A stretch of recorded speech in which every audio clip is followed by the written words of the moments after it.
Hi guys, how's your day going? Great. How are you? I'm wonderful. Thanks so much for chatting with me. I had such a kick. I saw the first two episodes. So much fun. I think fans have a lot to look forward to. This is going to be a good way to lift our spirits over these winter blahs. So Totally, right? Oh my gosh. amazing. Hey, okay, let's just talk about the origins. I know this is a brainchild from Andrew Phung, whom we love and know from Kim's Convenience, and also Scott Townend. You guys worked together, I think, on a project called Sketch before, but how did this whole collaboration come about? Scott and I have been really good friends, best friends for such a long time. He's the godfather of both my sons. And we have been making shorts together, short sketches together for years. And then him and I made a pilot for a sneaker show that got put through development and it just didn't get picked up. And so afterwards, we were like, what's the show we really want to make? And I was in Calgary filming a movie, and Scott and I were hanging out, eating pizza, and I pitched them this idea of a show about the suburbs and about a family that loved each other. And literally a week before that, I was in Montreal with Rahkee for Just for Laughs, and we were there for like a CBC event, and we met up with Bill Lundy at Pier 21, and he said, "I would love to get a pitch from you, Andrew, about like a show." So it kind of all came together. Scott and I took the month of December 2019 to develop the show, brought it to Pier 21 in January. By March, we were in development with CBC. And then literally under 2 years later, the show has been written, developed, produced, made, and airing. And so that's the origins of the show. But the big origin for us was two things. One, we grew up in the suburbs. They've always been portrayed very dull and boring. We wanted to show the life of the suburbs, the energy. And then two, we want to showcase a family with modern values of today, but were old school in like how they loved each other and how they were like so big and extra and energetic. And we wanted to see a show about a family that like took on the world together as opposed to fighting with each other. And then a show about a family we've never seen on TV, but we know exists in our community, some real world storytelling. Amazing. Thank you. And we all need that big, crazy energy. That we all definitely need a little bit more of that right now, especially right now. I'm going to ask a bit about, so at the heart of the story, it's a couple, it's a family who are moving into that new area, like you're seeing in the suburbs, and they crave so much of that acceptance and being welcomed. Where do you think that comes from? Like, maybe tell us a bit about that.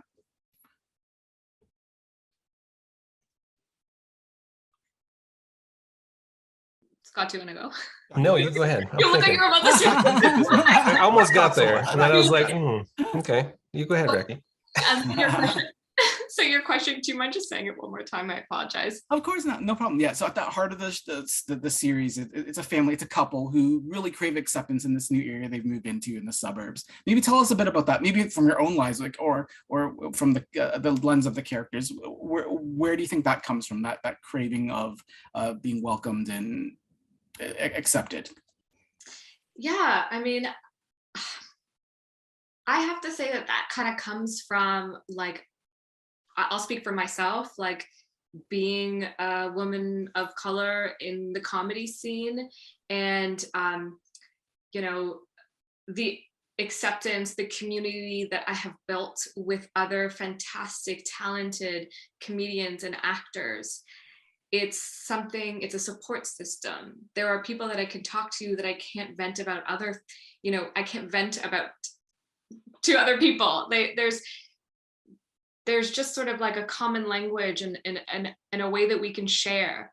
And I think that being someone who has that experience, and I've always advocated, and I think a lot of the writers in the writers' room also like come from that kind of, built community.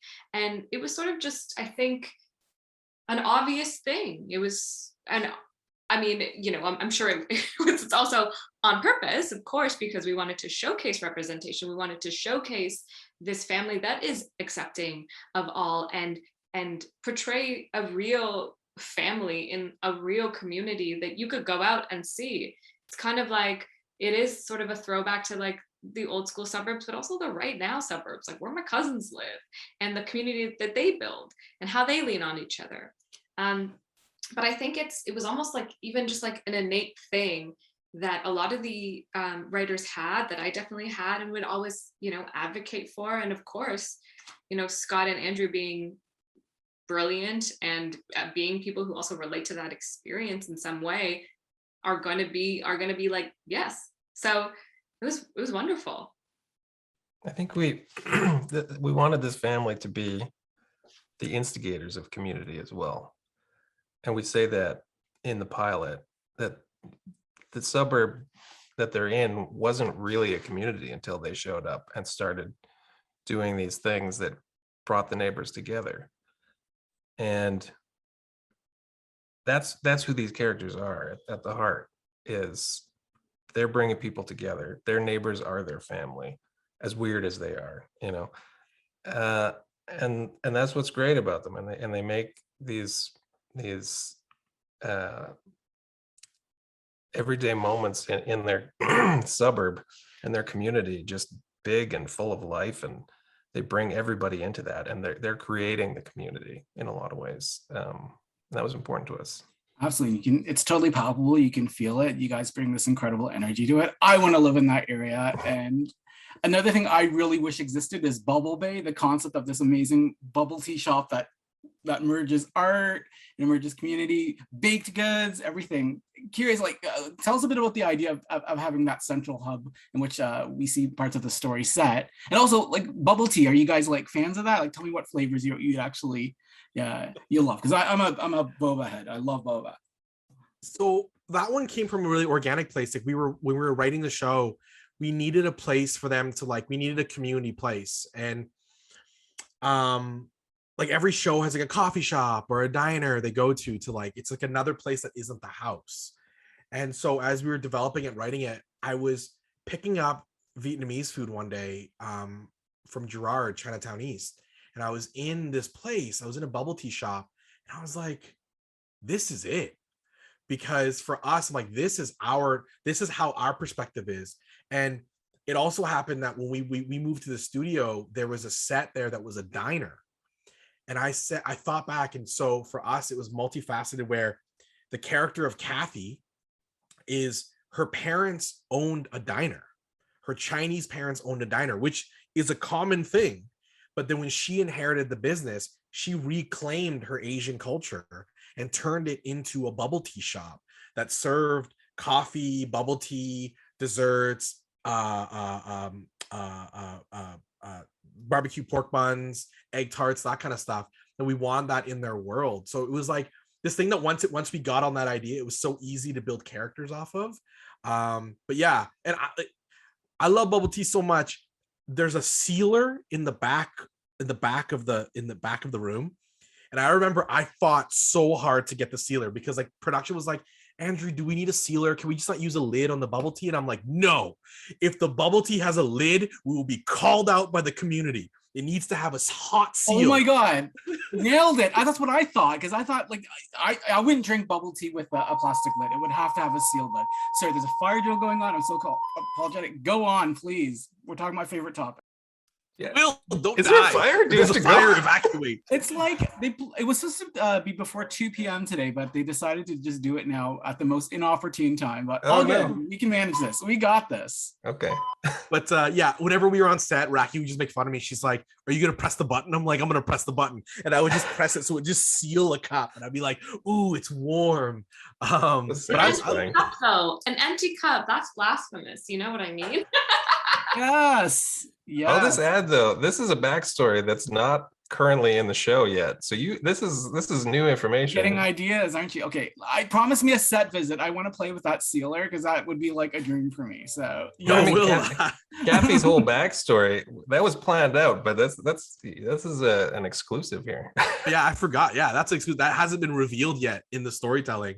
But yeah, the bubble tea place was a place for us where we were just also if you look in a lot of suburbs, you see bubble tea chains popping up in those strip malls. And so I think it's really important that for a lot of young people, the suburbs is the only place for them to really open businesses.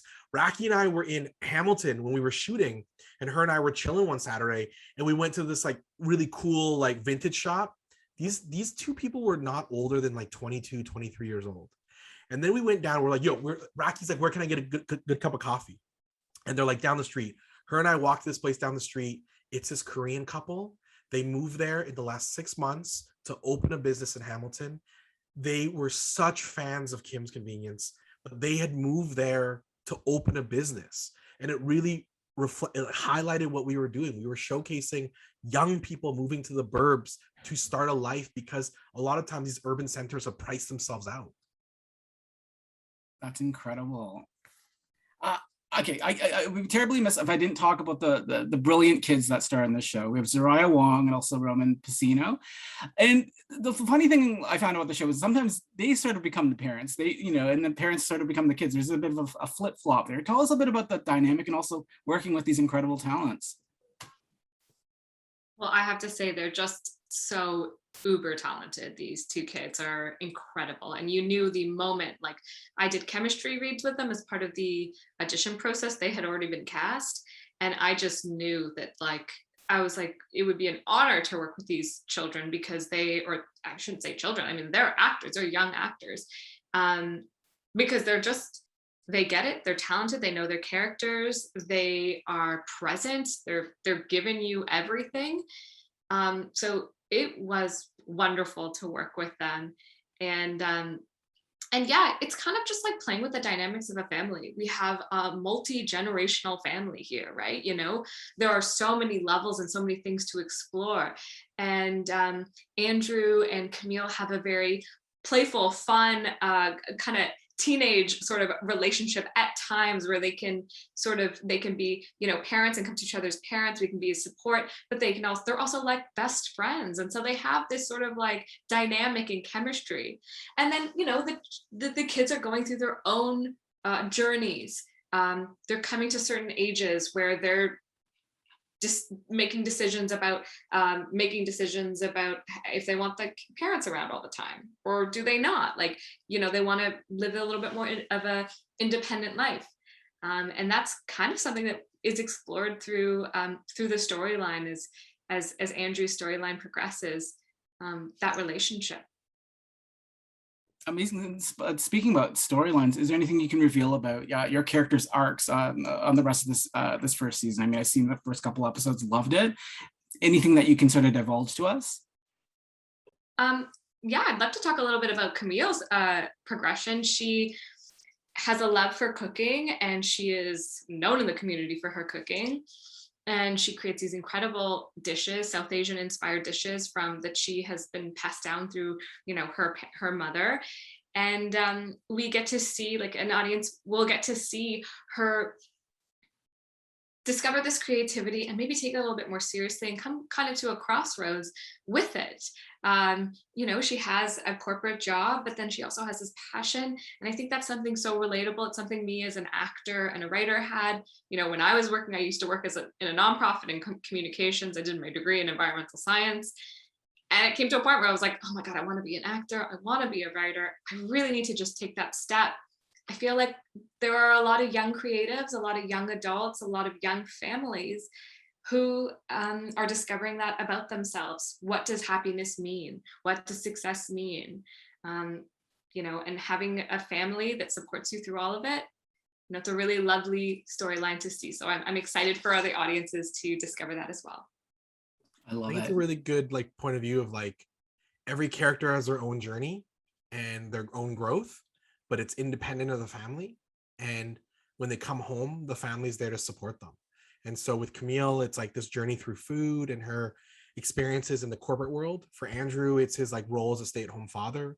For Kia, it's being a young person, learning about herself and her sexuality and having dating, and so every character, but what I love is the side characters. We really worked hard at giving our supporting characters like Ramesh, Camille's father, Hudson, our neighbor, giving them arcs and giving them stories, because we want you to stay for the entire neighborhood. We think that's the biggest strength of this show. We have assembled a cast that is literally every person we have in the show is amazing. They bring so much to it. And I look at this cast sometimes and I'm like, oh man, how did we score these people? How did we get Julie Noki? Watching Rahkee and Julie in scenes. I'm just like, how did we make this happen? And so you're gonna love all the arcs that our characters go on. And some surprise cameos too. So I can't divulge too much, but there's a pretty awesome cameo in the first episode. So that one we worked on like literally to the day before. It was like we were working on it. But the fun thing is, once audiences see it, what we love is when you come into our world, you kind of play by our rules. And there's this idea of moving to the burbs, and you never know who is moving to the burbs. Excites me, because I remember that person in particular was like chilling in the backyard with us, and they were like, this is amazing. I would totally live here. And so it's like we all want to live in the burbs, you know? And so that was in the pilot from when we pitched it too, that was kind of the fun part about that specific cameo. That was always something we wanted to do, and we never knew if we'd be able to do it, and we did. So we all lost our minds when we found out it was really happening. I was texting Andrew all the time, being like, so did this happen? Is this really happening? Or is this happening? How do I prepare myself mentally to be in a space with this person and to hear them perform? No spoilers, but you know what Yes. Will, you know what I'm saying. I see. It was incredible and I had so much fun. But I'll remind everyone else to check out the Run the Burbs, which premieres on January 5th at 8:30 p.m. on CBC, and it's also available on CBC Gem. Thanks, guys, for the chat. I had a blast. Congratulations and all the best to you with this. I can't wait to see where the show heads. Thanks so much. Thanks, so Will. much. Can't wait to see you in person, brother.